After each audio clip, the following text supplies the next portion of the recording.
So ito na mga kayo malayong aking paksiw. Natuyuan talaga siya. Naku po, natuyo. Natuyo siya ng gusto. Natuyo siya ng gusto. Pinasala ko kasi ito dun sa kabilang kalan sa labas. Eh, nagluluto rin ako dito sa ano. Ayan. Nagluluto din ako dito sa aking kusina. Kasi natuyuan siya mga kalimala. Naging prito na yung paksiw ko.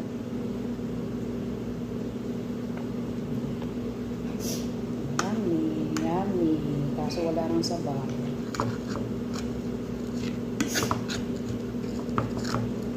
Nawala sa isip ko na may nakasalang ako dun sa labas. Yan. Pero okay lang. Sarap pa rin yan.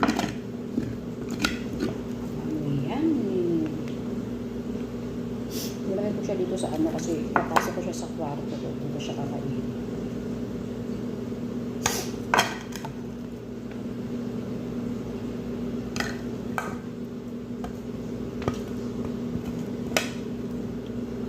Diba?